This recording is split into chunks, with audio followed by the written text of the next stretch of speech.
नमस्कार मित्रमैत्रिणींनो, आज मी तुम्हाला खारं वांग बनवून दाखवणार आहे। त्यासाठी आपल्याला लागणार आहे, आपण साहित्य बघूया। मी ते पाव किलो वांगे घेतले आणि वांगे घेताना असे हिरवे आणि काटेरी वांगे घ्यायचे, ते चविष्ट बनतात। पाव किलो वांगे घेतले, त्यासाठी एक गड्डी लसूण घेतला, थोडीशी जिरे घेतले, शेंगदाणे घेतले, कढीपत्ता घेतला, हिरवी मिरची घेतली आणि कोथिंबीर घेतली। आता हे सर्व आपण साफ करून घेऊया। लसूण साफ करून घेऊया, मिरची, लसूण आणि हे सगळं वाटण करून घ्यायचं आहे आपल्याला। वांग आता आपण ही वांग अख्खं घेऊन आपण याचे असे फोड्या करायच्या। एक असं अशा आतपर्यंत अशा त्याच्या फोड्या करून घ्यायच्या, म्हणजे काही कीड वगैरे असं तर ती आपल्याला दिसेल। तर आता ही वांगी आपण अशी सगळी चिरून घेतली आणि ती पाण्यात टाकायची, कारण मग ती काळी पडणार नाही।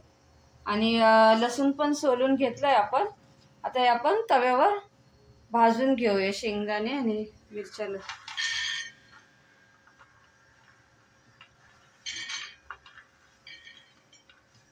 शेंगदाणे आणि मिरच्या आपण तव्यावर भाजून घेऊया। तुम्ही याच्यात सुकं खोबरं पण घालू शकता, पण मी घातलं नाही, पण तुम्ही घालू शकता तुम्हाला आवडत असेल तर सुकं खोबरं। शेंगदाणे मिरच्या भाजून झाल्या, आपण ते काढून घेऊया।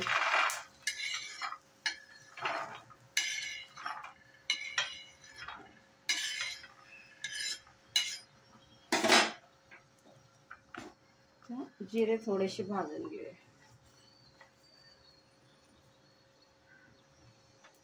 गॅस बंद करू आपण,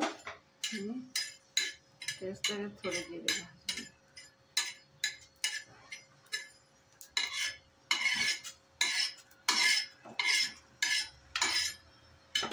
आता हे सर्व आपण मिक्सरला जाडसर असं बारीक करून घेऊया।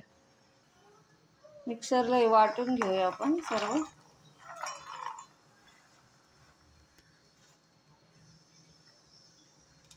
कढीपत्ता फोडणीला टाकायचा आहे आपल्याला।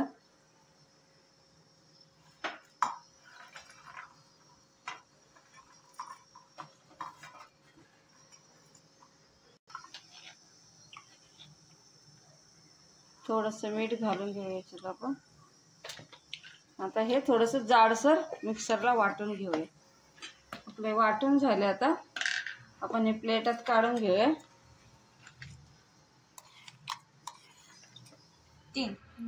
आता आपण गॅस पेटवून घेऊया। गॅसवर कढई ठेवूया। आता आपण कढईत तेल घातलंय, त्यात आपण हा कढीपत्ता टाकून घेऊया। तेल अजून तापलं नाही आपलं।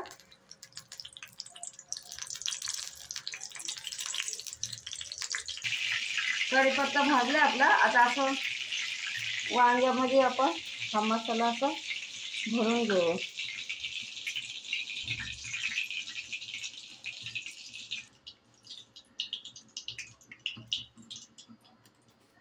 ती वांगी याच्यात सोडूया आपण।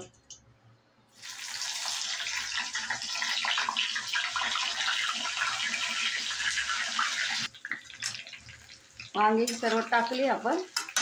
आता ही थोडीशी अशी परतून घेऊया।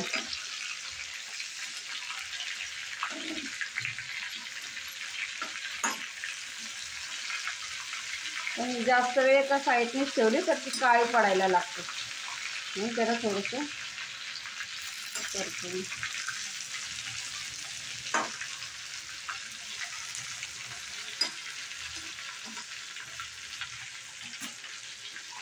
तर हे उरलेलं वाटण वरून आपण असं टाकून घ्यायचं।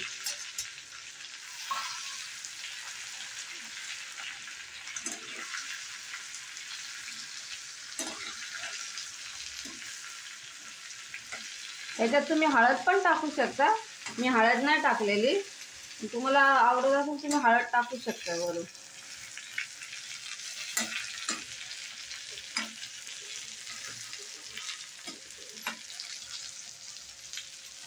ते भांड्यामध्ये आपण मसाला वाटलेला थोडंसं पाणी ते वरून टाकून देऊ त्याच्यात।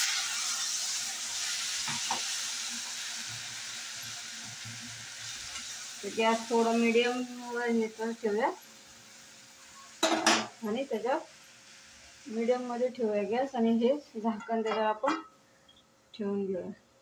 हे बोलायचं आता आपलं 15-20 मिनिटं झाले. आपण आता झाकण काढून बघूया.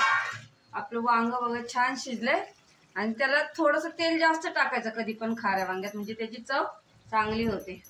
आणि आता वांग आपण बघताना असा त्याचा देठ दाबायचा. देठ जे झाला म्हणजे वांग शिजले. आता आपण हे प्लेटात काढून घेऊया.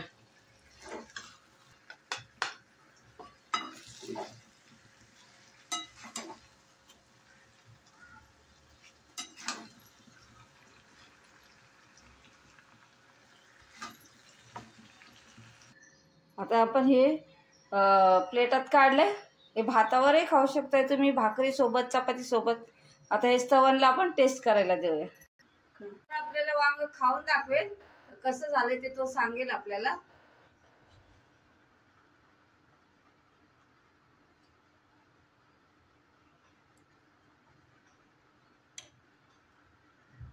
स्तवनला वांग आवडले, तुम्ही पण घरी ट्राय करा ही रेसिपी.